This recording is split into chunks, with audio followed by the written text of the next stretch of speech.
സഫീന, ഞാൻ വിനോദാണ്. ആ അറിയുമോ? ഇല്ല. ഞാൻ വാട്സപ്പിൽ മെസ്സേജ് അയക്കാറുണ്ട്, നിങ്ങൾ എന്നെ ബ്ലോക്ക് ചെയ്തിരിക്കുകയാണ്. ഓക്കെ. നിങ്ങളൊരു വീഡിയോ ഒക്കെ ചെയ്തിരുന്നു, ഞാൻ അതുപോലെ ഫോൺ മെസ്സേജ് ഇട്ടു. അല്ല, ഞാൻ ചോദിക്കുന്നത് നിങ്ങൾ മറ്റേ ഇപ്പൊ ഈ കാശ്മീരിൽ അറ്റാക്ക് നടന്നതിനെ പറ്റി വീഡിയോ ഒന്നും ചെയ്തില്ലല്ലോ, അതുകൊണ്ട് ചോദിച്ചു. ഞാൻ ചെയ്തിട്ടുണ്ടല്ലോ. അല്ല, ചെയ്യുന്നില്ലേ എന്ന് ചോദിച്ചാ, നമ്മുടെ രാജ്യത്ത് ഇത്രയും വലിയൊരു സംഭവം നടന്നിട്ട് ചെയ്തിട്ടുണ്ടല്ലോ എന്നാണ് അങ്ങോട്ട് പറഞ്ഞത്. ഇല്ല, ഞാൻ കണ്ടില്ല, ഇതൊന്നും നിങ്ങൾ കാണാത്ത എന്റെ കുറ്റമല്ലല്ലോ, ഞാൻ ചെയ്തിട്ടുണ്ട്. ഏതിലാ? വാട്സപ്പിലാണോ? ഫേസ്ബുക്കിലാണോ? ഇല്ല, യൂട്യൂബിൽ. ഫേസ്ബുക്കിൽ ഇട്ടിട്ടുണ്ടല്ലോ. ഫേസ്ബുക്കിൽ ഇട്ടിട്ടുണ്ട്. ശരി, വാട്സപ്പിൽ എന്റെ നമ്പർ നിങ്ങൾ ബ്ലോക്ക് ചെയ്തിരിക്കല്ലോ, ബ്ലോക്ക് മാറ്റി. ഇല്ല, ഇറിറ്റേഷൻ ആവുന്നത് കൊണ്ടാണ്.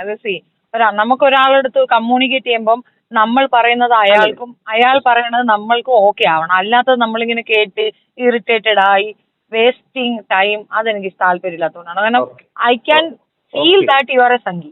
പിന്നെ നമ്മൾ അതൊരു നല്ല കമ്മ്യൂണിക്കേഷൻ ആവില്ല. ഓക്കെ, ഞാൻ പറയട്ടെ, ഈ നാട്ടിലുള്ളവർ തന്നെയല്ലേ സംഖ്യകളും? എല്ലാവരും മനുഷ്യരല്ലേ. നമ്മൾ മോശമായിട്ട് നിങ്ങളെ പറഞ്ഞില്ലല്ലോ. നിങ്ങൾ പറയുന്ന സംഖ്യകൾ മോശമായിട്ട് പറഞ്ഞിട്ടില്ലേ? സംഖ്യകൾ ഈ നാട്ടിലുള്ളവരാണ്. സംഖ്യകൾ രാജ്യദ്രോഹികളാണ്. ഇവരുമായിട്ട് നമ്മൾ ഒരു ഇടപാടും നടക്കത്തില്ല. ഇടപാടൊന്നും വേണ്ട. നമ്മുടെ അഭിപ്രായങ്ങൾ നമ്മൾ മാന്യമായിട്ടല്ലേ നിങ്ങളുടെ അടുത്ത് പറയുന്നുള്ളൂ. നിങ്ങൾ ഈ സംഖ്യകൾ ഇപ്പൊ നിങ്ങൾ ചോദിച്ച അതേ ചോദ്യം തന്നെയാണ് എനിക്കും സംഖ്യകളോട് ചോദിക്കാനുള്ളത്. മുസ്ലിംസ് എന്ന് പറയുമ്പോ ഈ നാട്ടിലുള്ളവരല്ലേ? നിങ്ങൾ അങ്ങനെയാണല്ലോ പറയണത്, നാട്ടുകാരല്ല. അങ്ങനെ ആര് പറഞ്ഞു? അങ്ങനെയല്ലേ പറയുന്നത്? അൽ ശങ്കൂസ് പറയുന്നത്. അല്ല, ഷഫീനിക്ക് അങ്ങനെ തോന്നുന്നതാണ്. നമ്മള് ഇവരെങ്ങനെ പറയാൻ പറ്റുന്നേ? അങ്ങനെ ഒരിക്കലും പറയത്തില്ല. ഞാൻ സംഖ്യ അതിനെന്താ? നമ്മൾ മനുഷ്യല്ലേ. നമ്മൾ ഒരാളെ കൊല്ലാനോ തിന്നാനോ നടക്കുന്നവരൊന്നും അല്ല. അപകടങ്ങളൊക്കെ കലാപങ്ങളൊക്കെ നടത്തിയിട്ടുണ്ട്. ഞാൻ വിറ്റ്നസ് ആയിട്ടുള്ളതാണ് ഈ ഗുജറാത്ത് ഇഷ്യൂലൊക്കെ. പക്ഷെങ്കിൽ ഓക്കെ, സംഭവിച്ചു എന്ന് പറഞ്ഞ് നമ്മൾ ആശയപരമായിട്ട് എന്തെങ്കിലും പറയുമ്പോൾ ഉടനെ അവരെ ബ്ലോക്ക് ചെയ്യുന്നത് ശരിയാണോ? ഇത് ആശയമല്ലല്ലോ, അതിനകത്ത് ഒരു ആശയവും ഇല്ലല്ലോ. എന്ത് ആശയമാണ് കുറെ പെണ്ണുങ്ങളെ ബലാത്സംഗം ചെയ്യുന്നത് നിങ്ങൾ കണ്ടെത്തുന്നത്? ഇപ്പൊ തന്നെ ലഷ്കറി തൊയ്ബ അവര് ചെയ്തതിനകത്ത് പോലും പെണ്ണുങ്ങളെ വെറുതെ വിട്ടില്ലേ? അവർ ചെയ്തു എങ്കിൽ പോലും ആ പെണ്ണുങ്ങളെ വെറുതെ വിട്ടില്ലേ? ആണുങ്ങളെല്ലാം വെച്ചോളൂ. കണ്ടെത്തുവാണോ? അയ്യോ, അങ്ങനെ പറയല്ലേ. അതൊരു മാർഗം. നമുക്ക് അവർ പെണ്ണുങ്ങളെ വെറുതെ വിട്ടു, അതൊന്നും ശരിയാ. അങ്ങനെ പറയരുത്. ഇതൊക്കെയാണ് ഇതാണ് പ്രശ്നം. ഇതാണ് അൽസംഗി പ്രശ്നം.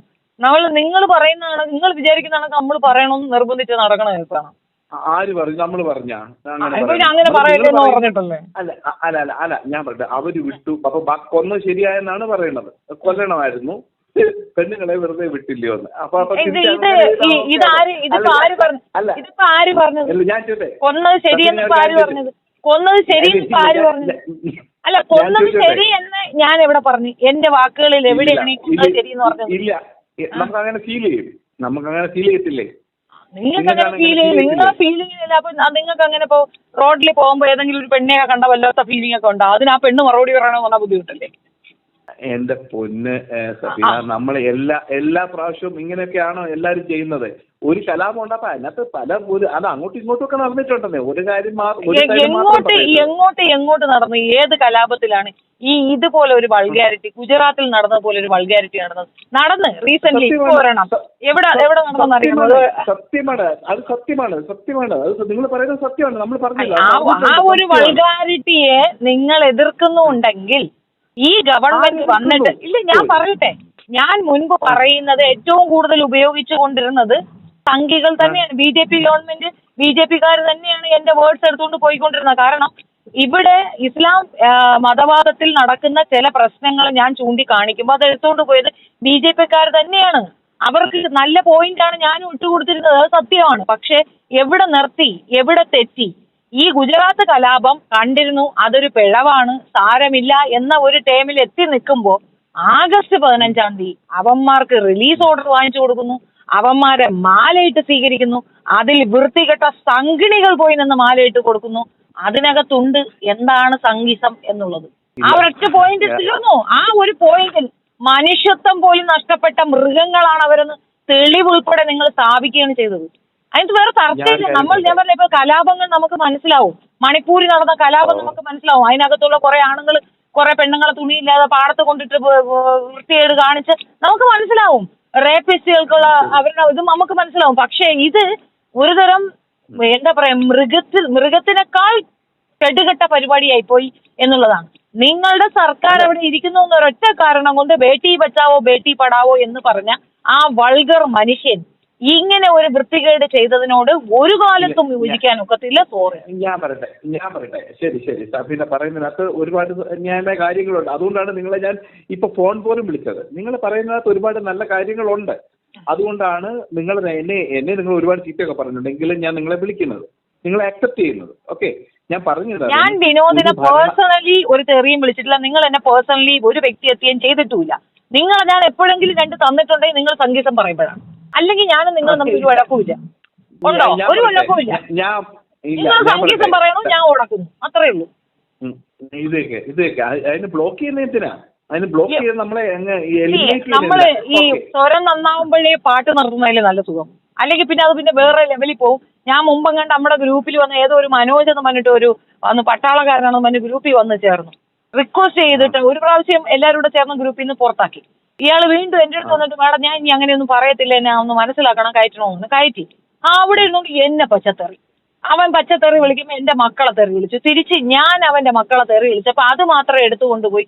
ഇതൊന്നും വേണ്ട, കാദർ കരിപ്പടിയെ കൊണ്ട് ഞാൻ അവൻ്റെ മക്കളെ തെറി വിളിച്ചെന്ന്. കല്യാണവും കഴിച്ച് കൊച്ചുങ്ങളും ഇല്ലാത്ത കാദർ കരിപ്പടിയുടെ മക്കളെ ഞാൻ തെറി വിളിച്ചു എന്ന് വളച്ചൊടിച്ച് പബ്ലിഷ് ചെയ്യാനുണ്ടായത്. അപ്പൊ ഈ നിങ്ങള് വിശ്വസിക്കുന്ന എനിക്ക് ഇടി കിട്ടണമെന്നുള്ളതാണ് സത്യം. നമ്മള് ആശയപരമായി പോലും മുൻപോട്ട് പോകാൻ സാധ്യതയില്ല എന്നുള്ളതിന്റെ തെളിവാണ് ആ ഒരു ഇൻസിഡന്റ്. എത്രയോ യൂട്യൂബേഴ്സ്, എന്നിട്ട് കാദർ കരിപ്പൊടി, സായി തുടങ്ങി 15ഓളം യൂട്യൂബേഴ്സ് അത് ഏറ്റുപാടി. ഞാൻ പതറി പണ്ടാരടങ്ങി. ഇതിപ്പോ ഞാൻ ഇവരെന്തോന്ന് പറഞ്ഞു, ആർക്കെതിരെ ഞാൻ എന്ത് പറഞ്ഞ്, ആരെടുത്ത് വെച്ച് ഇതൊക്കെ ഇതാക്കുന്നത്. അതിൽ നിന്നാണ് സായിയെ പോലുള്ളവരും കാദർ കരിപ്പടിയെ പോലുള്ളവരും ഒക്കെ തന്നെ യഥാർത്ഥത്തിൽ ഉള്ളിൽ സംഗീതം വാഴുന്ന വൃത്തികെട്ടവന്മാരാണെന്ന് മനസ്സിലായത്. ഞാനൊരു കാര്യം പറയട്ടെ. ഈ സംഗീതം എന്ന് പറയുന്നത് ഞാൻ പറയട്ടെ, നമ്മള് ഇപ്പൊ സംഗീതം എന്ന് പറയുന്നത് രാജ്യദ്രോഹപരമായ ഒരു ചിന്താധാരയാണ്. രാജ്യത്തെ പൗരന്മാരെ കൊല്ലാൻ ശ്രമിക്കുന്നവൻ രാജ്യദ്രോഹികളാണ്. രാജ്യത്തെ പൗരന്മാർ തമ്മിൽ വഴക്കൊക്കെ വരും സ്വാഭാവികം. പക്ഷെ അവരെ ഇല്ലാതാക്കണമെന്നും വംശഹത്യക്ക് സപ്പോർട്ട് പറയുന്ന യാതൊരു വ്യക്തിയും അവൻ രാജ്യദ്രോഹിയാണ്. അത് ഇസ്ലാമികവാദിയായിരുന്നാലും ശരി, സംഘിയായിരുന്നാലും ശരി. ഞാൻ വിയോജിക്കുന്ന ഒരു കാര്യം നിങ്ങൾ പറയുന്നത് ഓക്കെയാണ്. പക്ഷെ ഞാൻ വിയോജിക്കുന്നത് എവിടെന്നറിയുമോ? നിങ്ങൾക്ക് തോന്നുന്നുണ്ടോ ഈ ഗുജറാത്തില് ഈ മോദി അല്ലെങ്കിൽ മോദിയെ പിന്താങ്ങുന്നവരും ഒക്കെ അവിടെ ജയിച്ചു വരണമെന്നുണ്ടെങ്കിൽ മുസ്ലിം കമ്മ്യൂണിറ്റിയുടെ സപ്പോർട്ട് കിട്ടാതാണ് അവർ വരുന്നതെന്ന് തോന്നുന്നുണ്ടോ? തീർച്ചയായിട്ടും തോന്നുമല്ലോ. എന്തുകൊണ്ട് അവർ സപ്പോർട്ട് ചെയ്യണത്? ഗുജറാത്തിൽ എത്ര മുസ്ലിം, ഗുജറാത്തിലെ പോപ്പുലേഷൻ എത്രയാണ്? മുസ്ലിം പോപ്പുലേഷൻ എത്രയാണ്? ഞാൻ ചോദിച്ച ചോദ്യത്തിന് എന്റെ അടുത്ത് തിരിച്ചു ചോദിക്കരുത്. വണ്ടി ഓടിച്ചോണ്ടിരിക്കുന്നത് എനിക്കപ്പം ഞെട്ടി കുത്തി അത് മറുപടി പറയാൻ പറ്റൂല. അറൗണ്ട് 14% എങ്ങാണ്ടുണ്ട്. 14%. എന്നിട്ട് അവരങ്ങോട്ട് വോട്ട് കുത്തി തന്നാണ് നിങ്ങളെ മോദി ജയിച്ചത്. അതിന് മോദി എവിടെ ഇലക്ഷനിൽ? അല്ല, അവർ നിൽക്കുന്നില്ലേ? അവരെ സപ്പോർട്ട് ചെയ്യുന്ന മുസ്ലിംസ് ഇല്ലേ അവിടെ? ഏത് മുസ്ലിംസാണ് RSS ഗവൺമെന്റിനെ സപ്പോർട്ട് ചെയ്യുന്നത്? ഈ RSS ഗവൺമെന്റിനെ സപ്പോർട്ട് ചെയ്യുന്ന മുസ്ലിംസ് ഒരേ ഒരു പച്ചമേ ഉള്ളൂ. അത് ആരാണെന്ന് അറിയാമോ? അത് ഈ കേരള മണ്ണിലുള്ള കുറെ ഹറാം പറഞ്ഞ കുറെ എണ്ണം ഉണ്ട്. മുസ്ലിം അല്ലാതെ മനുഷ്യത്വമുള്ളവരെ RSSനെ സപ്പോർട്ട് ചെയ്യുമോ? മനുഷ്യന് സപ്പോർട്ട് ചെയ്യാൻ പറ്റാത്ത ഒരു സംഘടനയാണ് RSS. അത് നിങ്ങൾക്ക് എന്തുകൊണ്ട് മനസ്സിലാകുന്നില്ല? ഞാൻ പറഞ്ഞേക്കെ, നിങ്ങൾ പറയുന്നു ഇവിടെ നിങ്ങൾ ഈ പറയുന്ന നിങ്ങളുടെ മീൻസ് മുസ്ലിം കമ്മ്യൂണിറ്റിക്കെതിരെ ആയാലും ശരി, RSS സപ്പോർട്ട് ചെയ്തായാലും ശരി, ഈ പറയുന്നത് മൊത്തം ഈ മുസ്ലിം കമ്മ്യൂണിറ്റിയിൽ നിന്നും എക്സ് മുസ്ലിം എന്നും പറഞ്ഞ ഇവരാണ്. അതെന്തോ അതാണ് ഞാൻ പറയുന്നത്. അതുകൊണ്ടാണ് ഞാൻ അവരെ RSS പറയുന്നത്. ഇപ്പൊ നിങ്ങൾക്ക് മനസ്സിലായില്ലേ? എനിക്ക് ഏറ്റവും വെറുക്കപ്പെട്ട ഒരു രാഷ്ട്രീയം എന്ന് പറയുന്നത് സംഘി രാഷ്ട്രീയമാണ്. ആ സംഘി രാഷ്ട്രീയത്തെ വെറുക്കാനുള്ള കാരണവും ഞാൻ താങ്കളോട് പറഞ്ഞു. സംഘി രാഷ്ട്രീയത്തെ അനുകൂലിക്കുന്നവൻ കമ്മ്യൂണിസ്റ്റുകാരാണെങ്കിൽ അവരെയും ഞാൻ എതിർക്കും. എനിക്ക് കമ്മ്യൂണിസ്റ്റുകാരായിരുന്നോ കോൺഗ്രസ് എന്നോ എന്റെ പെറ്റ തള്ളയെന്നോ വ്യത്യാസമില്ല. സംഘി രാഷ്ട്രീയത്തെ ആരനുകൂലിക്കുന്നോ അവരെന്റെ 7 അയലത്ത് പാടില്ല എന്ന് ചിന്തിക്കുന്നവളാണ് ഞാൻ. ഇനിയിപ്പോട്ട് ഒരു എക്സാമ്പിൾ പറയാം. അപ്പൊ ഞാൻ എന്റെ മക്കൾക്ക് വേണ്ടി ജീവിക്കുന്നവളാണ്. എന്റെ മകൻ ഒരു സംഘിപ്പെണ്ണിനെ പ്രേമിച്ചോണ്ട് വന്നാൽ ഞാൻ സമ്മതിക്കൂല. എന്റെ മകനുമായിട്ടുള്ള സർവത്ര ബന്ധവും ഞാൻ നിഷേധിക്കുമെന്നതിനപ്പുറം ഒരു കാരണവശാലും ഒരു സംഘിയെ ഞങ്ങളുടെ വീട്ടിൽ കയറ്റില്ല. അതിൽ പറയുന്ന എക്സ്പ്ലനേഷൻ തരാൻ പറ്റുമോ? ഞാൻ പറയട്ടെ, ഇപ്പം ഈ സംഘികൾ എന്ന് ഉദ്ദേശിക്കുന്നത് BJP-ക്കാരെയാണോ അതോ ഹിന്ദുക്കളെയാണോ? ആരെയാണ് ഷഫീന സംഘികൾ എന്ന് പറയുന്നത്? നിങ്ങളുടെ ആര് പറഞ്ഞു? ഒരു നല്ല ബോധമുള്ള ഒരു ഹിന്ദുവിനും സംഘിയാവാനാകത്തില്ല. ഹിന്ദുക്കൾ സംഘി നിങ്ങളുടെ ആര് പറഞ്ഞു? ഹിന്ദുക്കളല്ല, രാജ്യദ്രോഹപരമായ ചിന്താധാര കൊണ്ട് നടക്കുന്നവരാണ് സംഘികൾ. രാജ്യത്തെ ദ്രോഹിക്കണമെന്നും രാജ്യത്തെ ശിഥിലമാക്കണമെന്നും സമ്പദ്ഘടനയെ നശിപ്പിക്കണമെന്നും ചിന്തിക്കുന്നവരാണ് സംഘികൾ. അവരുടെ ഉള്ളിൽ ഒരു ഒറ്റ ബോധമേ ഉള്ളൂ, ധറം. പക്ഷെ ധർമ്മത്തിനെ പറ്റി അവർക്ക് യാതൊന്നും അറിയത്തില്ല. യഥാർത്ഥത്തിലുള്ള ധർമ്മബോധമുള്ളവൻ ഇത് ചെയ്യില്ല. ആയുധമില്ലാത്തവരെ വെട്ടില്ല, സ്ത്രീകളെ ഉപദ്രവിക്കില്ല, കുഞ്ഞുങ്ങളെ തൊടില്ല. യുദ്ധനീതി പോലും ഇത് ചെയ്യാത്ത വൃത്തികെട്ട കമ്മ്യൂണിറ്റിയാണ് ഈ പറയുന്ന സംഘി കമ്മ്യൂണിറ്റി. അവരെ നമുക്ക് അക്സെപ്റ്റ് ഹിന്ദുക്കളെ പിടിച്ചിട്ടുണ്ട. നല്ലവരായ ഹിന്ദുക്കൾ തന്നെയാണ് ഇവിടെ നിലനിർത്തുന്നത്. ഈ രാജ്യം നിലനിന്ന് പോകുന്നവരെ കൊണ്ടാണ്. 80% അവർ നിലനിർത്താൻ തീർന്നില്ലേ? ഞാനൊന്ന് പറയട്ടെ, നിങ്ങളൊരു പ്രതിപക്ഷ ബഹുമാനമെങ്കിലും കാണിക്കേ. ശരി, നിങ്ങൾ പറയൂ, ഞാൻ കേൾക്കാം. ഞാൻ പറയട്ടെ, നിങ്ങൾ പറയുന്നു. ഞാൻ പറയട്ടെ, ഈ സിമ്പിളായിട്ട് ആത്മാർത്ഥമായിട്ട് പറഞ്ഞു കേട്ടോ. മറ്റു പലരോട് പറഞ്ഞു. ഞാനിപ്പോ നിങ്ങളെ പോലെ ഇത് വീഡിയോ റെക്കോർഡ് ചെയ്തിട്ട് യൂട്യൂബ് ഒന്നും ചെയ്യാൻ പോണില്ല. ഞാൻ ചിലപ്പോൾ യൂട്യൂബ് കേട്ടെന്ന് വരും, അതൊക്കെ എന്റെ തൊഴിലാണ്. അതൊക്കെ നിങ്ങൾ ചെയ്യുക, നിങ്ങളുടെ പ്രൊഫഷനാണ്. ഞാൻ അതിനൊന്നും പറയുന്നില്ല. പക്ഷെ ഞാൻ അങ്ങനെയല്ല. ഓക്കെ, അത് നോക്കട്ടെ. അതിപ്പോ നിങ്ങൾക്ക് യൂട്യൂബ് ഇല്ലാത്തതുകൊണ്ടല്ലേ? അതെന്റെ കുറ്റമല്ലല്ലോ. ഒരു യൂട്യൂബ് തുടങ്ങണം. ഇല്ല, ഞാൻ തുടങ്ങുന്നില്ല, എനിക്ക് താല്പര്യമില്ല. ഓക്കെ, അത് പോട്ടെ. It's doesn't matter. പക്ഷേ ചില ആൾക്കാരോട് ചില കാര്യങ്ങൾ ചില ആൾക്കാർ എന്തുകൊണ്ട് ഇങ്ങനെ ആയി പോകുന്നെന്ന് പല സന്ദർഭത്തിൽ നമുക്ക് തോന്നാറുണ്ട്. കാരണം നിങ്ങൾക്ക് കാര്യപ്രാപ്തി. അതിനെനിക്ക് മറുപടിയുണ്ട്. ഇപ്പൊ എന്റെ വീട്ടില് എന്റെ മൂത്ത സഹോദരൻ കള്ളുകുടിയനും പെണ്ണുപിടിയനും വ്യഭിചാരിയുമാണ്. അത് എന്തുകൊണ്ട് അവൻ അങ്ങനെ ആയി എന്ന് ചോദിക്കുന്നതിൽ ഇതില്ല. അവൻ അങ്ങനെ ആയത് എന്തിന്? വേറെ ആരും ആയില്ലല്ല, അവൻ മാത്രം എന്താ അങ്ങനെ ആയേ? ഇപ്പൊ ഹിന്ദുക്കൾ മൊത്തം അങ്ങനെയായോ? ഇല്ലല്ല, ഒരു വിഭാഗം മാത്രം അങ്ങനെയായി.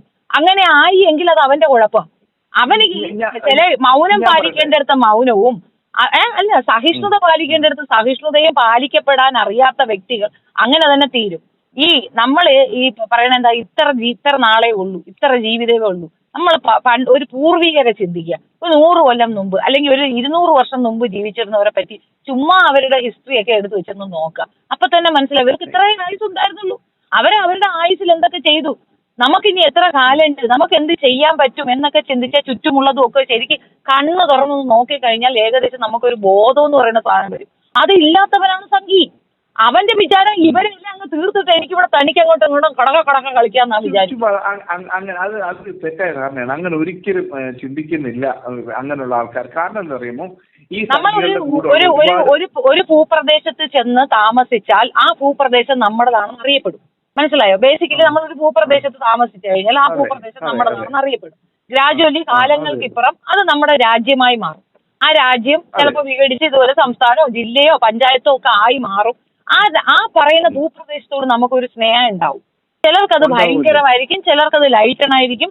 എന്ത് തന്നെ ആയാലും ആ പറയുന്ന പ്രോപ്പർട്ടി നമ്മുടേതാണെന്ന വിശ്വാസത്തിൽ നമ്മളവിടെ ജീവിച്ചു വരുമ്പോൾ പെട്ടെന്ന് അതിൽ തന്നെ താമസിച്ച മറ്റൊരു വിഭാഗം വന്ന് നമ്മുടെ പെണ്ണുങ്ങളെ ബലാത്സംഗം ചെയ്യുന്നു, നമ്മുടെ കുഞ്ഞിനെ കാലേ വാരി നിലത്തടിച്ചു കൊല്ലുന്നു, നമ്മൾ ഈ രാജ്യക്കാരല്ലെന്ന് പറയുന്നു. ആ വികാരം ഒന്ന് ആലോചിച്ച് നോക്കിയാണ്.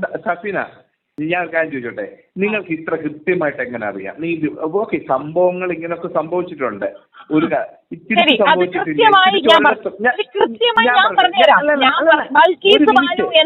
അവിടെ നിൽക്കട്ടെ. ഈ കൊലപാതകം നടത്തിയ മനുഷ്യൻ ബെസ്റ്റ് ബേക്കറി കേസ് എടുത്ത് നിങ്ങൾ പറഞ്ഞാണ്.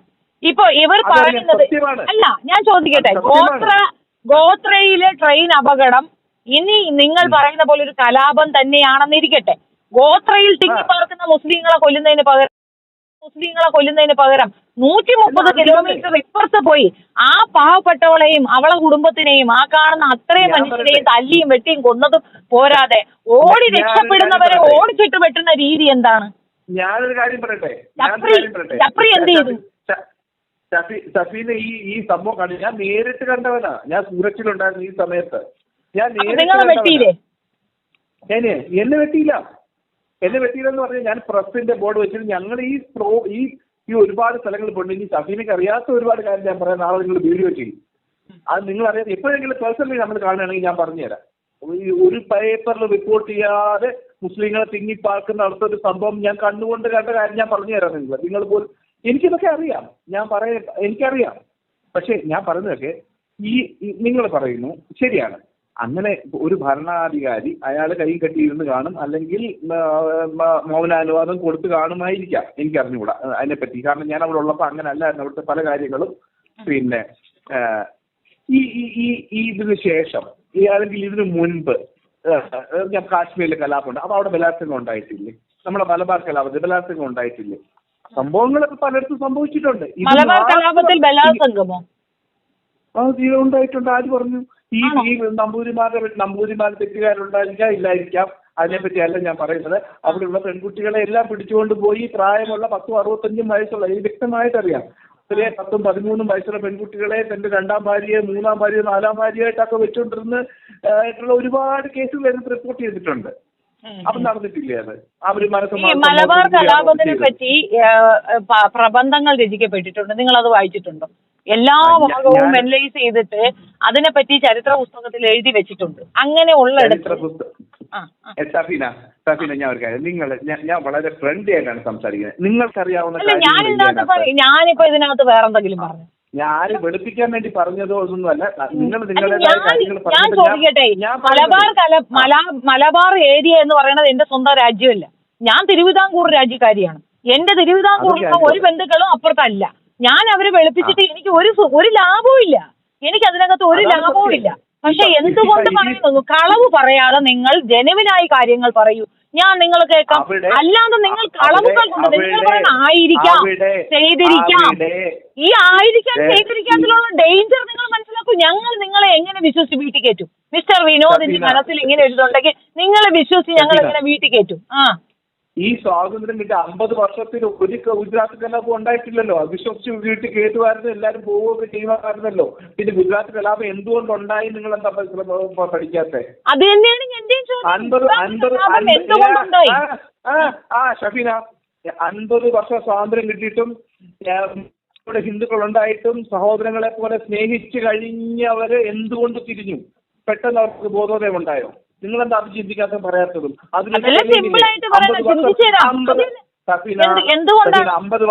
50 വർഷം സഹോദരങ്ങളെ പോലെ കരുതി ജീവിച്ചവരെ പെട്ടെന്ന് കയറി വെട്ടുമോ, കൊല്ലുമോ, ബലാത്സംഗം ചെയ്യുമോ? അത് നിങ്ങളെന്താ അതിനെപ്പറ്റി നിങ്ങൾ ഈ പ്രബന്ധങ്ങളും മറ്റൊരു പറയുന്നത് നിങ്ങളൊന്ന് അനലൈസ് ചെയ്ത് പറഞ്ഞു.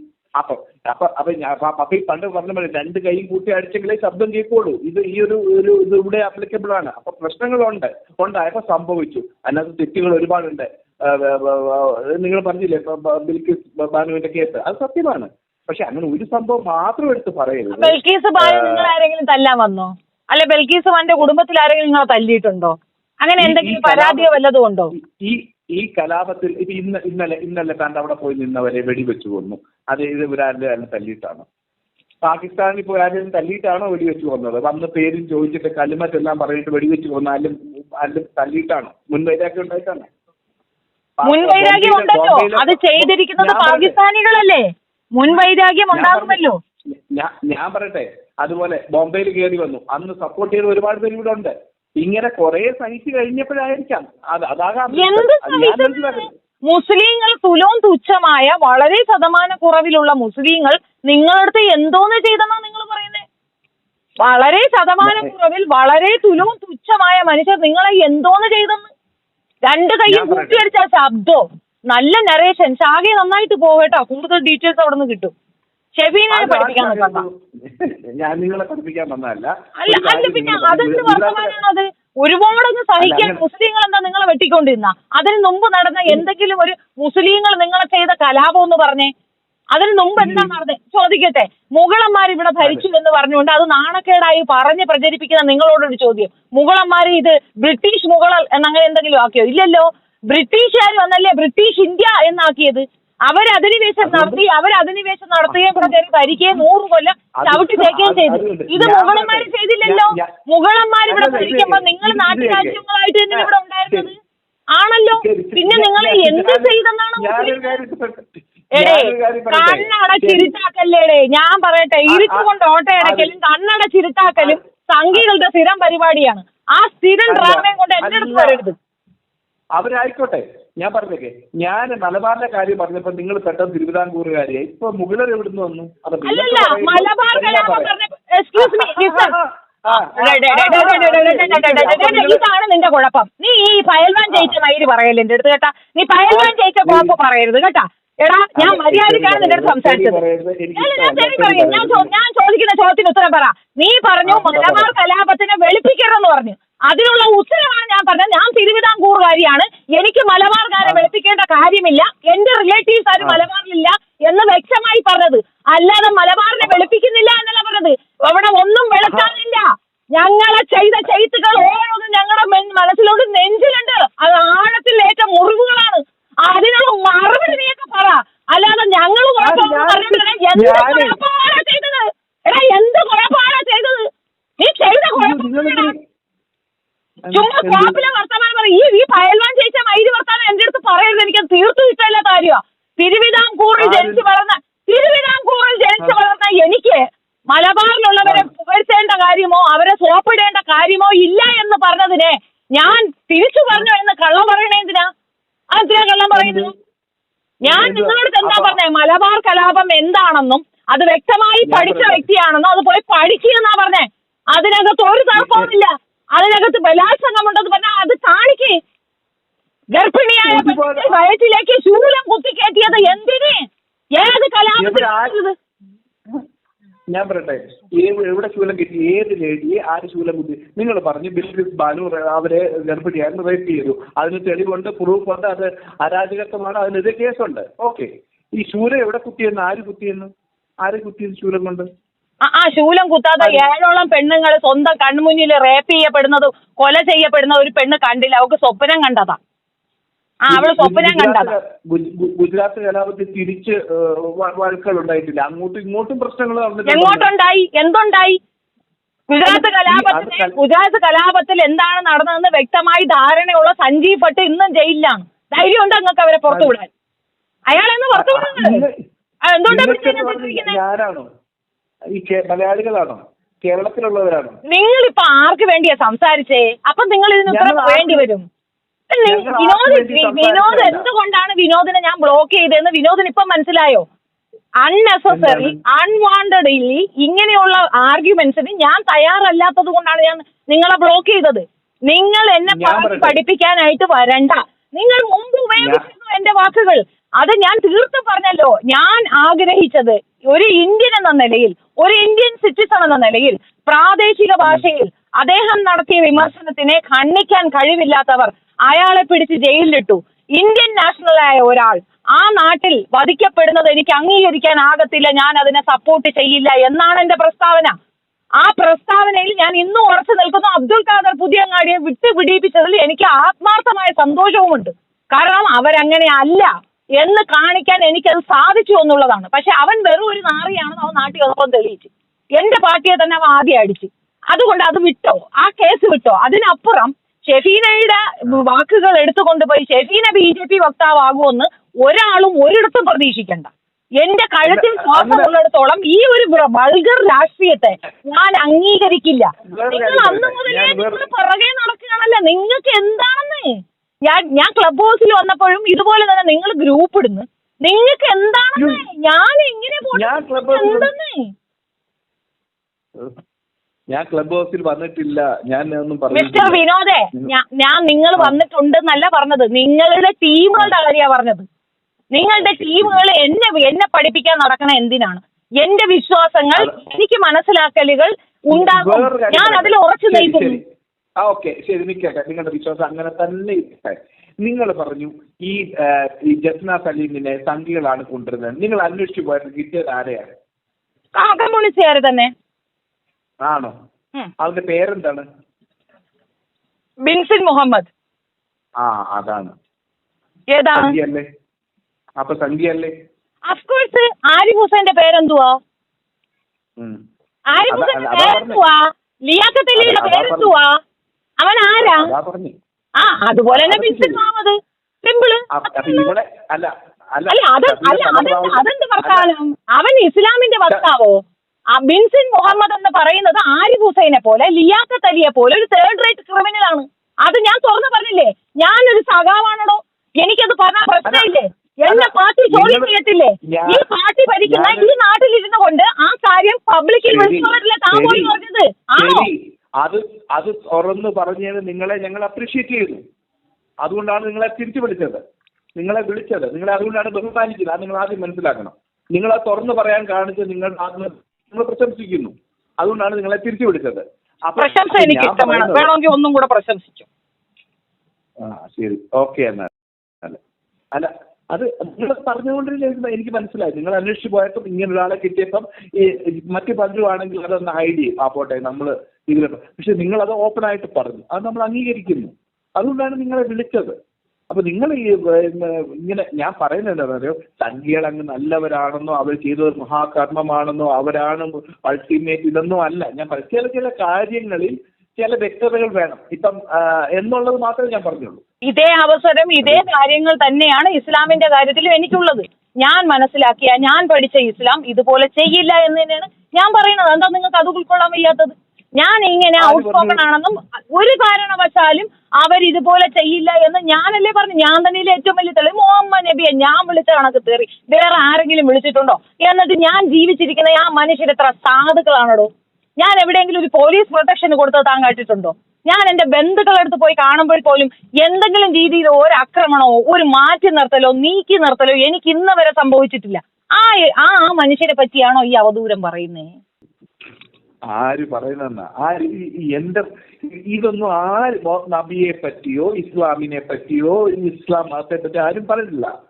ഇവിടെ ഏതെങ്കിലും ഒരാൾ ഇങ്ങനെ പ്രസ്താവന നടത്തുന്നതോ അതെ മോശം ഇതിനകത്ത് തീവ്രവാദമോ അല്ലെങ്കിൽ ചില വിഘടനപരമായ ചിന്തകളുള്ള ചില ആൾക്കാരുണ്ടെന്നുള്ളത് പറയുന്നത് സത്യമാണെന്ന് അംഗീകരിക്കുന്നു.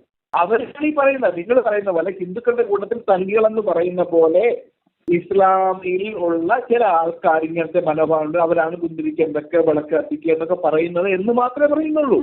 അവരെ അകറ്റി നിർത്തണം, അവരോട് പോരാടണമെന്നേ നമുക്ക് അഭിപ്രായമുള്ളൂ. പറഞ്ഞു അതിന്റെ നിങ്ങൾ മനസ്സിലാക്കാത്തത് അത്രേ ഉള്ളൂ. അല്ലാതെ എല്ലാ മനുഷ്യരും എത്രയോ വർഷങ്ങളായിട്ട് നമ്മൾ ഉമ്മ ബാപ്പ അല്ലെങ്കിൽ വിളിച്ച് നടന്ന നമ്മുടെ ആൾക്കാർ എല്ലാവരും കൊന്നു കുഴിച്ചു നമുക്ക് അങ്ങനെ നരേഷൻ ആദ്യം വിനോദ നരേഷൻ എന്താ കൊണ്ടുവന്നേ? ഹിന്ദുക്കളാണോ എന്ന് ചോദിച്ചു കൊണ്ടുവന്നപ്പോ തന്നെ എനിക്ക് വിനോദിന്റെ ആ ഒരു ഇത് മനസ്സിലായി. നിങ്ങൾ ഈ പറയുന്ന ശതമാനത്തിൽ, അതായത് ചിലപ്പോ പെർസെന്റേജിൽ 0.1% മറ്റോ ഉള്ള ഏതെങ്കിലും ഒരു പന്ന ജിഹാദിക്ക് വേണ്ടിയിട്ട് ഒരു കമ്മ്യൂണിറ്റി മുഴുക്കൻ തലവനിക്കണമെന്നോ താങ്കൾ പറഞ്ഞു വരുന്നത്? ഏതോ ഒരു പന്ന മേത്തനി ഭ്രാന്ത് കയറി എന്ന് പറഞ്ഞിട്ട് ഇപ്പൊ താങ്കൾ അതല്ലേ പറഞ്ഞത്? അതിനകത്ത് പുഴുക്കുത്തുകളുണ്ട്, ആ പുഴുക്കുത്തുകൾ ചെയ്യുന്ന നിങ്ങൾ പറയണം എന്നല്ലേ നിങ്ങൾ പറഞ്ഞത്? എന്റെ കണ്ണിൽ ഒരു പുഴുക്കുത്ത് കണ്ട് അതൊരു പുഴുക്കുത്താണ്. അതിൽ 2-3 പുഴുക്കുത്തുകളാണ് ജോസഫിന് കയറി വെട്ടിയത്. അത് ഞാൻ സമ്മതിച്ചു. അങ്ങനല്ല ഞാൻ പറഞ്ഞത്. ഈ പുഴുക്കുത്തുകൾ അങ്ങനെ 1-2 ആൾക്കാരുണ്ടെങ്കിൽ കമ്മ്യൂണിറ്റി ഫുള്ളായിട്ട് അവരെ സപ്പോർട്ട് ചെയ്തെന്ന് മാത്രമല്ല, അത് അവിടെയും പറഞ്ഞോണ്ട് ഇവിടെയും പറഞ്ഞു. കമ്മ്യൂണിറ്റി അവിടെ ആരെ സപ്പോർട്ട് ചെയ്തെന്ന്? കമ്മ്യൂണിറ്റി എന്താ അവരെ തൂക്കി തലയിൽ വെച്ചിരിക്കുന്ന? ഞാൻ കഴിഞ്ഞ 4 മാസത്തോളമായി വിനോദം ഞാൻ വീഡിയോ ഇടുന്നു. ഞാൻ ഒരു പേപ്പർ വർക്ക് റെഡിയാക്കി വെച്ചിട്ട് ജാമ്യതയ്ക്കെതിരെ കേസ് കൊടുക്കാൻ വേണ്ടി ഞാൻ പേപ്പർ വർക്ക് റെഡിയാക്കി വെച്ചിട്ട് എനിക്കത് കോടതിയിൽ എത്തിക്കാൻ പറ്റാത്തത് എന്റെ കൂടെ ഒരാൾ വന്ന് സഹകരിക്കാത്തതുകൊണ്ടാണ്. എന്തുകൊണ്ട് ആ സഹകരണം ഇല്ല നിങ്ങൾക്ക് മനസ്സിലാവുന്നില്ലേ? അവരങ്ങനെ ചെയ്യത്തില്ലെന്ന്, അവർക്ക് ആരെ ദ്രോഹിക്കണമെന്നില്ല. അവരിങ്ങനെ ഇവിടുന്ന് അലക്കരുതെന്ന് ഒരു റിക്വസ്റ്റ് അല്ലാതെ അവർക്ക് അവരെ ദ്രോഹിക്കണമെന്ന് പോലുമില്ല. പലരും വന്ന് പറയുന്ന 2 കുട്ടികളുടെ അമ്മയല്ലേ എന്നാണ് പറയുന്നത്. നിങ്ങൾ അവരെ മനസ്സിലാക്കാതെ ഓരോന്ന് പറയരുത്. എങ്കിൽ പിന്നെ ഞാൻ 700ഓളം വരുന്ന വാട്സപ്പ് കൂട്ടായ്മയാണ്. ഒരാൾ മുൻപോട്ട് വരണ്ടേ ഞാൻ ഈ കേസ് കൊടുക്കാൻ തയ്യാറാണെന്ന്? ആരും വരുന്നില്ല. എന്റെ മകൻ ചെയ്യൂ എന്നുള്ളത് കൊണ്ടാണ് അവൾ എന്റെ മകനെ ടാർഗറ്റ് ചെയ്യുന്നത്. എന്റെ മകൻ കൊടുക്കും കേസ്, അവൻ വാദിയാവും. അതുകൊണ്ടാണ് അവൾ അവനെ ഒതുക്കാനും അവനെ കൊല്ലാനും നോക്കുന്നത്, മോശം പറയുന്നത്, അമ്മയുമായിട്ട് ചേർത്ത് പറയുന്നത്. ഇതൊക്കെ അവളെ കൊണ്ട് പറയിക്കുന്നത് എന്താണ്? അവളെ കൊണ്ട് എന്താണ് പറയാ? അത് RSS സംഘികളാണ് അവളെ കൊണ്ട് ഇത് പറയിക്കുന്നത്. ഇനി അവള് സംഘിയല്ലെന്ന് പറയണ്ടേ? ഇത് പറയിപ്പിച്ചത് ഈ ജാമ്യത മുകളിൽ നടക്കുന്ന ഏത് സംഖ്യ? അതിനുള്ള തെളിവെന്തോ? എന്ത് തെളിവാ കിട്ടിയ? ജാമ്യതയെ ഇപ്പൊ നിങ്ങൾ തള്ളി പറയുന്നത് ജസ്ന കാരണമാണ്, അതെനിക്കറിയാം. അത് ഞാൻ മനസ്സിലാക്കിയിട്ടുണ്ട്. അതുവരെ കൊണ്ടുവന്നത് അത് തന്നെ. ഏത് നേരവും മോദിയെ പുകഴ്ത്തിക്കൊണ്ടും ഏത് നേരം ഗോദി മീഡിയകളെ പറ്റി പുകഴ്ത്തിക്കൊണ്ട് ഏത് നേരം ഇസ്ലാമിനെ അവഹേളിക്കുക. അവൾക്ക് ആര് പെർമിഷൻ കൊടുത്ത്? പിന്നെ കാസയുണ്ട്, അതുകൊണ്ട് അതില്ലെന്ന് പറഞ്ഞാൽ അതെന്നാണ് പറയുന്നതായിപ്പോ. കാസയുണ്ട്, അത് പക്കാണ്. അത് ഇപ്പൊ കുറച്ച് പേര് വന്നിട്ട് സംസാരിക്കുന്നുണ്ട്. ശരിയാണ്, നമ്മൾ മാറി നിൽക്കുന്നുണ്ട്. ദയവ് ചെയ്തിട്ട് കേരളത്തിൽ ഇങ്ങനെ ഒരു അറ്റ്മോസ്ഫിയർ ഉണ്ടാക്കാതിരിക്കുക. പരസ്പരം വെല്ലുകുത്തുകയും ചാവുകയും നമ്മുടെ നാട്ടിൽ വേണമെന്ന് നമ്മൾ ചിന്തിച്ചാൽ തീരാവുന്ന പ്രശ്നമേ ഉള്ളൂ. നിങ്ങൾ നല്ല സുഹൃത്താണ് എന്റെ. ഇത് നമ്മൾ ഇതിന് പരസ്പരം പോരടിക്കുന്നത് എനിക്ക് മനസ്സിലാകുന്നില്ല. നമ്മളൊന്നും നമ്മുടെ എന്റെ ചെറുപ്പകാലത്ത് ഇങ്ങനെയൊന്നും ചിന്തിച്ചിട്ട് പോലുമില്ല. ഇതൊക്കെ ഇപ്പൊ എന്ത് വൾഗാരിറ്റിയാ പറയുന്നത്? അല്ലെന്നേ, നിങ്ങൾ ഞാനും എല്ലാം ഒരേ പ്രായമാണ്. നമ്മുടെ ചെറുപ്പത്തിൽ നമ്മളും ചിന്തിച്ചിട്ടില്ല, നിങ്ങളും ചിന്തിച്ചിട്ടില്ല, അങ്ങനെ നമ്മൾ പറയുന്നില്ല. പക്ഷെങ്കിൽ ചില വീഡിയോകൾ നിങ്ങളുടെ കാണുമ്പോൾ വിചാരിക്കും ദൈവം ഇത് ഇങ്ങനെ എന്തിനാണ് പറയുന്നത് വിചാരിക്കും. അത്ര തീവ്രമായ ചില നിലപാടുകൾ എടുക്കുമ്പോഴുള്ള ഒരു ബുദ്ധിമുട്ട് മാത്രമാണ് പറഞ്ഞത്. ആ വീഡിയോകൾ ഏതൊക്കെയാണെന്ന് വിനീത് അയച്ചതാ, അത് ഞാൻ നോക്കട്ടെ. അത് കാണണമല്ലോ, അത് കാണണമല്ലോ. എന്റെ ഇതിനകത്ത് ഇപ്പൊ ഞാൻ തള്ളി തട്ടം വിട്ടതാണോ പ്രശ്നം? അതാണോ നിങ്ങൾ ഉദ്ദേശിച്ചു കൊണ്ടുവരുന്നത്? അല്ല, ഞാൻ പറയട്ടെ, അതൊരു മാറ്റമല്ലേ? അതിനു മുമ്പുള്ള എന്റെ, അതായത് ഒരു 4 വർഷ ഗ്യാപ്പിൽ നിങ്ങൾ എന്നെ എങ്ങനെ കണ്ടോ അതിന് മുമ്പും ഷെഫീനയുണ്ട്, അതിന് ശേഷവും ഷെഫീനയുണ്ട്. അതുകൊണ്ടാണ് ഞാൻ അത് കൃത്യമായി ഞാൻ വന്ന് പറഞ്ഞിട്ടുണ്ട്. ഞാൻ മുൻപ് തലയിൽ തട്ടമിടുകയും പർദ്ദ ഇടുന്ന പെണ്ണാണ്. എനിക്കിപ്പോ അത് നിർബന്ധമില്ല, കമ്പൽഷൻ ഇല്ല. എനിക്കിന്ന് താല്പര്യം ഇല്ലെങ്കിൽ ഉപേക്ഷിക്കാം.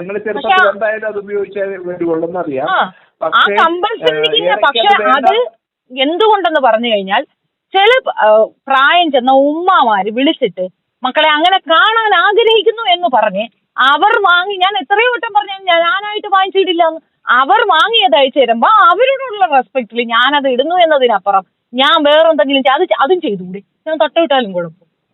ഞാൻ തട്ടമിട്ടപ്പോ എന്താ കുഴപ്പം? വസ്ത്രം എന്ന് പറയുന്നത് ഓരോരുത്തരുടെ ചോയ്സ് ഇല്ലേ? എന്താണ് വിനോദം? ഞാൻ പൊട്ടും കുത്തി കുറിയും അടിച്ച് ഞാൻ നടന്നിട്ടുണ്ടല്ലോ. അപ്പൊ ഇല്ലാത്ത കുരു പൊട്ടൽ ഇപ്പൊ കുരു പൊട്ടുന്ന എന്തിനാ? ആ പൊട്ടും ഞാൻ വാങ്ങിയതല്ല, അതും എന്റെ സബ്സ്ക്രൈബേഴ്സ് വാങ്ങി അയച്ചു. ഇപ്പോഴും അവർ വാങ്ങി അയച്ചത് ഞാൻ വെക്കും. വൈഫൊക്കെ വന്ന് പേടി വെച്ച് നിൽക്കുന്നു, വഴക്കുണ്ടാകുമോ, അവര് വഴക്കുണ്ടാക്കാൻ വരുമോ എന്നൊക്കെ ചോദിക്കുന്നു. വൈഫ് ഞാൻ ആരെയും കൊല്ലാനും തല്ലാനും നടക്കുന്ന ഭീകര ജീവിയൊന്നുമല്ല. Okay, sorry. പിന്നെ ഞാൻ പറഞ്ഞത് അറിയാം, നമ്മള് പെട്ടെന്ന് മാറുന്നു. നമ്മൾ പെട്ടെന്നൊന്നുമില്ല മാറിയത്. ഞാൻ എന്റെ പഴയ എല്ലാ വീഡിയോസും കാണുന്ന ഒരാളാണ് വിനോദെങ്കിൽ വിനോദ് ഇത് പറയില്ല. ഷഫീന ഇടയ്ക്ക് വൈഫ് പറഞ്ഞ ചേച്ചിയോട് ഹായ് എന്ന് പറഞ്ഞേക്കാം. ശരി, ഹായ് ഹായ് ഹായ്. ശരി, ഞാൻ പറഞ്ഞെന്താ അറിയാം, പെട്ടെന്ന് മതപരമായ മനുഷ്യരാണ് നമ്മൾ. ഇത് മറ്റൊരു മതത്തെ കുറ്റം പറയുന്നത് നമുക്ക് നോർമലി തോന്നി എന്റെ മതം ആൾക്കാരും ശ്രേഷ്ഠമാണ്, ബാക്കിയുള്ളവർ മോശമാണെന്ന് പറയുന്ന ഒരു സാധാരണക്കാരന് തോന്നുന്നതുകൊണ്ടാണ് ഞാൻ നിങ്ങളെ വിളിച്ചല്ല ഇത് പറഞ്ഞത്. വേറൊന്നും നിങ്ങളുടെ മതം മോശമാണെന്ന് എനിക്ക് അഭിപ്രായം ഇല്ലല്ലോ. ഉണ്ടെങ്കിലല്ലേ ഞാൻ പറയൂ മതം മോശമാണെന്ന്. ഞാൻ പറയട്ടെ സഫിന, എനിക്ക് വിഷമം തോന്നുന്ന ചില കാര്യങ്ങൾ എന്ന് പറയുന്നത് ശിവന്റെ ലിംഗം, ശിവൻ അങ്ങനെ, രാമൻ ഇങ്ങനെ എന്നൊക്കെ പറയുന്നത് നമുക്ക് അതാണ് നമുക്കൊരു ഫീലിംഗ് തോന്നുന്നത്. പരിഹാര മാർഗം ഞാൻ നിങ്ങൾക്ക് പറഞ്ഞു തന്നല്ലോ. അതിനുള്ള പരിഹാര മാർഗവും ഞാൻ നിങ്ങൾക്ക് പറഞ്ഞു തന്നല്ലോ. ആരിഫ് ഹുസൈന്റെ താഴെ പോയി കമന്റ് ഇടുന്നത് നിർത്തലാക്കുക. നിങ്ങൾക്ക് സ്റ്റോപ്പ് ചെയ്യാൻ പറ്റൂലോ അവനെ. നിങ്ങൾ അത് സ്റ്റോപ്പ് ചെയ്തില്ലെങ്കിൽ ഇതിനകത്ത് വൾഗാരിറ്റി ഞാൻ പഠിച്ച് പറയുമെന്നാ ഞാൻ പറഞ്ഞേ. ഇതിപ്പോ നിങ്ങൾ ശിവന്റെ കാര്യം പറയുമ്പോ അതിന് സത്യമല്ലേ ഋഗ്വേദത്തിലുള്ള സാധനമല്ലേ ഞാൻ പറഞ്ഞുള്ളൂ. അതല്ലേ ഞാൻ പറഞ്ഞു. ഞാൻ ചോദിക്കട്ടെ, ഇപ്പം യേശു ക്രിസ്തുവിന്റെ കേസ് അവർക്കത് വളരെ പ്രഷ്യസാണ്. പക്ഷെ വാസ്തവത്തിൽ ഈ ഓപ്പോസിറ്റ് നിൽക്കുന്നവർ, ഈ മതബോധം ഇല്ലാത്തവരെന്താ പറയണേ, പിഴച്ചു പറ്റതെന്ന് പറയും. ഇത് ജാമിദ 1000 വട്ടം പറഞ്ഞിട്ടുണ്ട്. ജാമിദ പറയാറുണ്ട്, ഞാൻ പറയാറുണ്ടോ? ഞാൻ മിണ്ടാറില്ല. എനിക്കങ്ങനെ ഒരു അവസരം വന്നിട്ടില്ല. എനിക്കങ്ങനെ പറയേണ്ട അവസരം വന്നു. അതിലേതെങ്കിലും ഒരുത്തൻ ഇരുന്നു കൊണ്ട് ഏതെങ്കിലും ഒരുത്തൻ ഇസ്ലാമിനെ ഉരിക്കുന്നത് കണ്ട അത് എന്റെ മതബോധമാണെന്ന് മനസ്സിലാക്കുക. അതിനകത്ത് ഉരിക്കുന്ന കണ്ട ഞാൻ ഇപ്പുറത്തുനിന്നുകൊണ്ട് ഈ കാര്യം എടുത്തിടും. തർക്കമേ വേണ്ട. അത് ഞാൻ പറഞ്ഞില്ല, വളരെ ക്ലിയർ. ഞാൻ സ്റ്റോപ്പ് ചെയ്ത് എന്താ, ഇതിനേക്കാൾ വൾഗാരിറ്റി ഇതിനകത്തുണ്ട്, ഇതിനേക്കാൾ മോശപ്പെട്ട സാധനങ്ങൾ അതിനകത്തുണ്ട്. എന്നിട്ട് ഞാൻ എന്തുകൊണ്ട് അത് മറച്ചു, എന്തുകൊണ്ട് മിണ്ടുന്നില്ല? ആ സൗഹൃദം നഷ്ടപ്പെടരുത് എന്നുള്ളത് കൊണ്ടാണ്. അതുകൊണ്ടാണ് ഈ പറയുന്ന വിഷജന്തുക്കൾ ഇതിപ്പുറത്തുള്ളവരെ കൊണ്ട് ഇത് ചെയ്യിക്കും. ഇവരിത് എടുത്തു വെച്ച് പറയുമ്പോൾ ഉണ്ടാകുന്ന നാണക്കേട് ഒഴിവാക്കാനാണ്, എക്സ് മുസ്ലിമാണ് യഥാർത്ഥ പ്രശ്നക്കാരെന്ന് തിരിച്ചറിഞ്ഞ് അവരെ മാറ്റി നിർത്താനാണ് ഞാനും നിങ്ങളോട് റിക്വസ്റ്റ് ചെയ്യുന്നത്. നിങ്ങൾ ജാമിദ വിഷയത്തിൽ ചെയ്ത കാര്യം നിങ്ങൾ ആരിഫ് ഹുസൈന്റെ വിഷയത്തിലും ലിയാഖത്തിന്റെ വിഷയത്തിലും ചെയ്തു കഴിഞ്ഞാൽ നമുക്ക് നമ്മുടെ വീട്ടിൽ നടക്കുന്ന ഒരു വിഷയം എത്രത്തോളം വേദനാജനകമാണെന്ന് അത് അനുഭവിക്കുന്നവർക്കേ മനസ്സിലാവുള്ളൂ. മറ്റുള്ള പുറത്തു നിന്ന് പറയുന്നവർക്ക് അത് ഈസി ആയിട്ട് പറയാൻ പറ്റും. നിങ്ങൾക്കിത് കേൾക്കുമ്പോൾ നല്ല സുഖം ഉണ്ടാവും. ഞങ്ങൾക്കിത് തീവ്ര വേദനയുള്ള സാധനമാണ്. മനസ്സിലായോ? നിങ്ങൾ ഇപ്പം ദൈവത്തിനെ വിശ്വസിക്കുന്നത് പോലെ തന്നെ ഈ റസൂൽ എന്ന് പറയുമ്പോൾ അത്രയും ഭീകരമായി വിശ്വസിക്കുന്ന മനുഷ്യരാണ് ഇപ്പുറത്തുള്ളത്. അവരെ മനസ്സിലാക്കുക. അവര് ഏത് രീതിയിലുള്ള ത്യാഗവും സഹിക്കും അവര്. ഏത് രീതിയിലുള്ള കഷ്ടപ്പാട് കൊടുത്താൽ നിങ്ങൾ മുസ്ലിമിന്റെ അടുത്ത് ഒരാളുടെ അടുത്ത് പോയിട്ട് കഷ്ടപ്പാടുണ്ട് അല്ലേ എന്ന് ചോദിച്ചു നോക്കിയാണ് അൽഹംദുലില്ലാ മാറും എന്നല്ലാതെ അയാൾ വേറെ പറയൂല. ദൈവത്തിനെ കുറ്റപ്പെടുത്തില്ല അവര്, ദൈവത്തിനെ കുറ്റപ്പെടുത്തില്ല. അത് ചെയ്യത്തില്ല. അപ്പൊ അങ്ങനെയുള്ള മനുഷ്യരെ, ആ ദൈവത്തിന്റെ മൂല്യം മനസ്സിലാക്കിക്കൊണ്ട് ജീവിക്കുന്ന മനുഷ്യരെ നിരന്തരം എഴുതുകൊണ്ട് വ്യഭിചാരിയാണ് വ്യഭിചാരിയാണ് മോശമാണെന്ന് ഇല്ലാ കഥ പറയുമ്പോൾ ഉണ്ടാകുന്ന ചോർച്ചിലൊന്ന് ആലോചിക്കാൻ. ഹദീസിലുണ്ട് നമ്മളെ ഉമ്മാടെ മാപ്പിളയുടെ 1-ാം കുലിസ് അവിടെ കിണ്ണത്തിനകത്താണ് ഉള്ളത് വ്യഭിചാരിയാണെന്ന്. ഇത് ഞാൻ പോലും വിശ്വസിച്ചിരുന്നു എന്നുള്ളതാണ് വസ്തുത. ഞാൻ പോലും വിശ്വസിച്ചു. എനിക്ക് വെറുപ്പ് തോന്നി. ഞാൻ എന്റെ പേരെന്താണെന്ന് അറിയോ നിങ്ങൾക്ക്? ഷെഫീന ബീവി മുഹമ്മദ്. എന്റെ ഉമ്മച്ചിയുടെ പേര് സുൽഫത്ത്, വാപ്പാടെ പേര് അലിയാരി കുഞ്ഞ്. പക്ഷെ അതല്ല എന്റെ പേരിന്റെ കൂടെയുള്ള സർനെയിം മുഹമ്മദ്. എന്റെ മക്കളുടെ പേര് മുഹമ്മദ് ചേർത്താണ്. ഞാൻ എത്രത്തോളം വിശ്വസിച്ചിരുന്ന വ്യക്തിയാണെന്ന് ആലോചിച്ചു. ഞാൻ എത്രത്തോളം സ്നേഹിച്ചിരുന്ന വ്യക്തിയാണെന്ന് അറിയൂ. അതിനെയാണ് ഞാൻ തന്നെ മോശം പറയുന്ന ഒരു അവസ്ഥയിലേക്ക് അവർ കൊണ്ടുവന്നത്. അപ്പൊ തിരിച്ചറിയുമ്പോ നമ്മൾ തിരിച്ചു കൊടുക്കണ്ടേ? കൊടുക്കും, അത്രേ ഉള്ളൂ. അത് നിങ്ങൾ സ്റ്റെപ്പ് ബാക്ക് ചെയ്യൂ, പ്രശ്നം കഴിഞ്ഞു. ഞാൻ നോർത്തിലുള്ള സംഘികളെ ഇവിടുത്തെ സംഘികളുമായിട്ട് കമ്പാരിസൺ പോലും നടത്തത്തില്ല. ഇവിടുത്തെ സംഘികൾക്ക് അത്രയും ഭ്രാന്തില്ല എന്നുള്ളതാണ് ഞാൻ വിശ്വസിക്കുന്നത്. പക്ഷെ നിങ്ങൾ സ്റ്റെപ്പ് ബാക്ക് ചെയ്യൂ, ഞാൻ സ്റ്റെപ്പ് ബാക്ക് ചെയ്യും, അത്രേ ഉള്ളൂ. വേറെ പ്രശ്നമില്ല. നമ്മൾ ഒഴിഞ്ഞു തരും. ഞാൻ ഈ വിഷയവുമായിട്ട് മുൻപോട്ട് പോകില്ല. പക്ഷെ എനിക്കൊരു ഉറപ്പ് തരിക, ഈ പറയുന്ന നാറികളെ നിങ്ങൾ സംരക്ഷിക്കരുത്, സപ്പോർട്ട് ചെയ്യും. നിങ്ങൾ നിരന്തരം റിപ്പോർട്ട് അടിക്കുന്നു. ചാനലിൽ പോയാലും ഞാൻ മൈക്ക് കെട്ടി റോട്ട് ചെയ്യുന്നല്ലോ. തർക്കം വെക്കരുത്. സത്യമായിട്ട് വിനോദം മനസ്സിലാക്കാൻ വേണ്ടി. എനിക്കറിയാം നിങ്ങളുടെ കൂട്ടായ്മകളിലൊക്കെ ഡിസ്കഷൻ ഉണ്ടെന്ന്. ദയവ് ചെയ്ത് മനസ്സിലാക്കും. എനിക്ക് ഇവിടെ എല്ലാവരും സൗഹൃദപരമായി പോകണമെന്നല്ലാതെ എനിക്ക് ഇന്ന രാഷ്ട്രീയം എനിക്ക് അങ്ങനെ ഒരു പ്ലാൻ ഇല്ല. ഞാൻ അത് ഏതെങ്കിലും രാഷ്ട്രീയ പാർട്ടിക്ക് വേണ്ടി എവിടെയെങ്കിലും കിടന്ന് ഗർജിക്കുന്ന കണ്ടിട്ടുണ്ടോ? എന്റെ പാർട്ടി ചെയ്താൽ എനിക്ക് ഫേവർ ഉള്ളത് കമ്മ്യൂണിസമാണ്. ഞാൻ അവരെയും പറയും, ഞാൻ അതും പറയും. എനിക്കത് ഇഷ്ടപ്പെട്ടാണ് ഞാൻ അതിനകത്ത് പോയി. അപ്പൊ ഞങ്ങൾ എന്റെ കോളേജോ സ്കൂൾ തലങ്ങളോ പോയി നോക്കി. ഞാൻ KSU സ്ഥാനാർത്ഥിയാണ്. ഞാൻ സ്റ്റുഡന്റ് സെക്രട്ടറി ആയത് KSUIൽ നിന്നിട്ടാണ്. അപ്പൊ എന്റെ രാഷ്ട്രീയം എന്താണെന്ന് മനസ്സിലാക്കുക. വ്യക്തിത്വമുള്ള നിലപാടുള്ള വ്യക്തിയാണ് ഞാൻ. എനിക്ക് ഇഷ്ടപ്പെട്ട രാഷ്ട്രീയത്തിൽ കുഴപ്പമുണ്ടെങ്കിൽ ഞാൻ അത് വേണ്ടെന്ന് വെച്ച് നിൽക്കും. നിങ്ങളുടെ കൂട്ടായ്മകളിൽ പറഞ്ഞ് ഈ ഒരു പ്രശ്നത്തിന് പരിഹാരം കണ്ടെത്തൂ, നമുക്ക് സംസാരിക്കാം. ഞാനൊരു കാര്യം പറയട്ടെ. നിങ്ങൾ വ്യക്തിത്വം ഉള്ള ആളാണെന്ന് അറിഞ്ഞുകൊണ്ട് ഇങ്ങനെയുള്ള ഒരാളുടെ ഭാഗത്തുനിന്ന് ഇങ്ങനെ വരുമ്പോഴാണ് നമ്മൾ അത് ഫീൽ ചെയ്യുന്നത്. അതുകൊണ്ടാണ് പറഞ്ഞത്. ഈ ജാമ്യതയുടെ കേസൊക്കെ എന്ന് പറഞ്ഞാൽ അവരുടെ ഇൻഫർമേഷനും വന്നു. അവരൊക്കെ നമ്മൾ എത്രമാത്രം നമ്മുടെ ഏതെങ്കിലും ഒരു ഇതിനെതിരെ നമ്മൾ സ്പീച്ചിലോ എന്തെങ്കിലും കാര്യത്തിന് വിളിച്ചിട്ട് ഏതെങ്കിലും ഒരു വേദി പങ്കിടാൻ നമ്മൾ ഇവരെ വിളിച്ചിട്ടുണ്ടോ? ഒന്ന് പറയാം. ഞാൻ കാണുന്നുണ്ട്. നമ്മളുടെ ആധികാരികമായിട്ടൊരു ഒരു വേദി പങ്കിടാൻ നമ്മൾ ഇവരെ വിളിക്കൂല, ഇവരെ അടുപ്പിക്കുകയില്ല. പക്ഷേ ചില ആൾക്കാരുണ്ട് നമ്മുടെ ഭാഗത്ത് ഇതിൽ സുഖം കണ്ടെത്തുന്ന ചില ക്രിമിനലുള്ളവരുണ്ട്.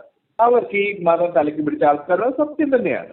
നമ്മൾ ജെനുവിനായിട്ട് ഒരു വേദി പങ്കിടാനോ നമ്മൾ ഒരു റെപ്യൂട്ടഡ് ഒരു ഫംഗ്ഷൻ ഇതിന് ഈ ഇലിയാക്കത്തലിയെയോ അല്ലെങ്കിൽ ഇവനെയോ അല്ലെങ്കിൽ ഈ രാവിലെ ഒന്ന് നമ്മൾ വിളിക്കാം. എവിടെയെങ്കിലും ഒരിടത്തുനിന്ന് കാണിച്ചു തരാമോ ഇവരെ? അവര് ബിസിനസ്സുകാരല്ലേ? അവർക്ക് വേണം. ഞാൻ ഉദ്ദേശിച്ചത് ഇങ്ങനെയുള്ള ആൾക്കാരെ ഉദ്ദേശിച്ചത് ഇവരെയാണ്.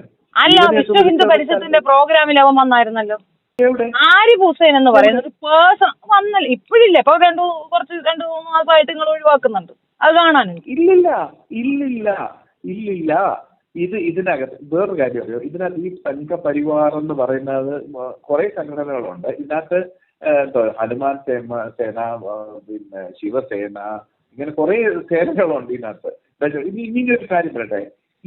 ഈ ഗുജറാത്ത് കലാപത്തിൽ ഏറ്റവും ബ്രൂട്ടലായിട്ട് ഈ ഇഷ്യൂസ് ഹാൻഡിൽ മീൻസ് ഇത്രയും ഇതായിട്ട് ആൾക്കാരോട് പെരുമാറിയതിൽ 2% ബജ്രംഗദളാണ്. ബജ്രംഗദളിന്റെ ആൾക്കാരാണ്, ഗ്രാമത്തിൽ നിന്ന് വന്ന ബജ്രംഗദളുടെ ആൾക്കാരാണ് അക്രമം അഴിച്ചുവിട്ടതും ഈ കൊടിയ ഭാഗങ്ങൾ കൂടുതലും ചെയ്തതിനകത്ത്.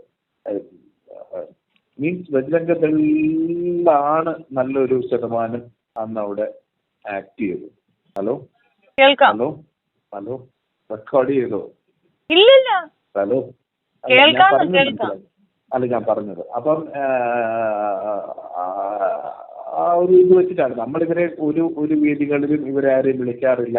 നമ്മുടെ ഒരു മീറ്റിങ്ങിനോ കാര്യങ്ങൾക്കോ മീൻസ് ഒരു ഹിന്ദു സംഘടനകളുടെയോ അല്ലെങ്കിൽ നമ്മുടെ സംഘടനാപരമായിട്ടുള്ള ഇവരെയൊന്നും ഒരു വേദിയിലും നമ്മൾ വിളിക്കാറില്ല.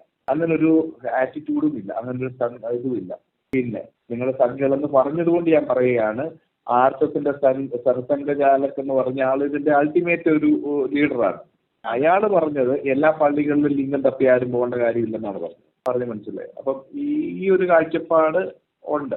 ഇവരെ കുറിച്ചുകൊണ്ട് നടക്കുന്നതിന് നല്ല ഒരു ഇതുപോലെ യൂട്യൂബേഴ്സ് അല്ലെങ്കിൽ ഇതുപോലെ ചില ചാനലിലുള്ള ചില ആൾക്കാർ അവരുടെ വ്യൂസ് കൂട്ടാനോ ഒക്കെ ആയിരിക്കാം. അല്ലാതെ റെപ്യൂട്ടഡ് ആയിട്ടുള്ള ഒരു സംഘടനയിലോ അല്ലെങ്കിൽ ഒരു ജാതി സംഘടന, ഹിന്ദു ജാതി സംഘടനകളുടെ ഒരു മീറ്റിങ്ങിലോ ഒന്നും ഇവരെ ഒന്നും ആരും പങ്കെടുപ്പിക്കാറില്ല. ഒരു NSSന്റെ ഒരു SNDPയുടെയോ ഒരു മീറ്റിങ്ങിലും ഒന്നും ഇവരെ ആരും പങ്കെടുപ്പിക്കാറില്ല. അങ്ങനെയുള്ള ലാഭവും നമുക്ക് ആർക്കും വേണ്ട. അല്ല, അത് അവിടുന്ന് നിർത്തിയാൽ ഇവിടുന്ന് നിർത്തി. വെടിവെപ്പ് നമ്മൾ ഒരു സ്ഥലത്തൊന്നും നിർത്തിയാൽ പിന്നെ ഇപ്പുറത്ത് ചുമ്മാടെ നിലവിളിക്കുന്ന പരിപാടിയൊന്നും എന്റെ ഒന്ന് പ്രതീക്ഷിക്കേണ്ട. അവിടുന്ന് നിർത്തിയാൽ ഇവിടെ നിർത്തി, എത്രയേ ഉള്ളൂ. തോന്നിവാസം പറയാതെ കാര്യങ്ങൾ, രാഷ്ട്രീയപരമായ കാര്യങ്ങൾ പറയും, മതം വിടും. രാഷ്ട്രീയപരമായി നമുക്ക് അങ്ങോട്ടും ഇങ്ങോട്ട് തർക്കിക്കാം, അത് നല്ല കേസാണ്. അല്ലാതെ ഈ മതം വെച്ചിട്ട് അതൊരു വികാരമാണ്, അതൊരിക്കലും സഹിക്കാൻ പറ്റുന്ന കേസല്ല. ആരിഫ് ഹുസൈനും ലിയാഖത്ത് അലി, ഇതൊക്കെ ഞാനിപ്പോ ഒരു 2 മാസം മാക്സിമം അതിനുള്ളിൽ പൊളിച്ചെഴുത്ത് നടത്തി അതങ്ങ് ഞാൻ ക്ലോസ് ചെയ്യും. ആ ഡോർ ആ ചാപ്റ്റർ ഞാൻ ക്ലോസ് ചെയ്യും, അത്രേ ഉള്ളൂ. അതിലെന്ത് നഷ്ടം വന്നാലും ഞാൻ ഫേസ് ചെയ്യും. പോയാ ഞാൻ പോയില്ല. നല്ല കാര്യം പോയത്. ഞാൻ വണ്ടി ഓടിച്ചോണ്ടിരിക്കുകയല്ലേ. സോറി. അല്ല, നിങ്ങൾ ചിന്തിക്കണ്ട. ഞാൻ വളരെ സ്ട്രൈറ്റ് ആയിട്ട് ഞാൻ പറഞ്ഞ കാര്യമാണ്. എനിക്ക് എന്റെ ഡിമാൻഡ് ഇത്രയേ ഉള്ളൂ. ഒരുപാട് പേര് അതിൽ വേദന അനുഭവിക്കുന്നുണ്ട്. ഒത്തിരി പെൺകുട്ടികൾ അപമാനിക്കപ്പെടുന്നുണ്ട്. അതിൽ നിന്ന് ഇറങ്ങി, ഇപ്പൊ നിങ്ങളുടെ വീട്ടിലൊരു പെൺകുട്ടിയെ ഇങ്ങനെ വലിച്ചോണ്ട് പോകുന്ന നിങ്ങൾക്ക് പറ്റുമോ? ഈ സത്യധരണി എന്ന് പറഞ്ഞിട്ടൊരു സാധനം വെച്ചിരിക്കുന്നില്ലേ, അതിനകത്തുള്ള കുറെ പ്രോബ്ലംസ് ഉണ്ട്. അത് നമുക്ക് ഇനിയൊരു ദിവസം ഡിസ്കസ് ചെയ്യാം. ഞാൻ ഒരു യാത്രയിലാണ്, ഞാൻ പിന്നെ വിളിച്ചാൽ അതിപ്പോ നിങ്ങളടുത്ത് പറയേണ്ട കാര്യമില്ല. യാത്ര. ഓക്കെ, ശരി.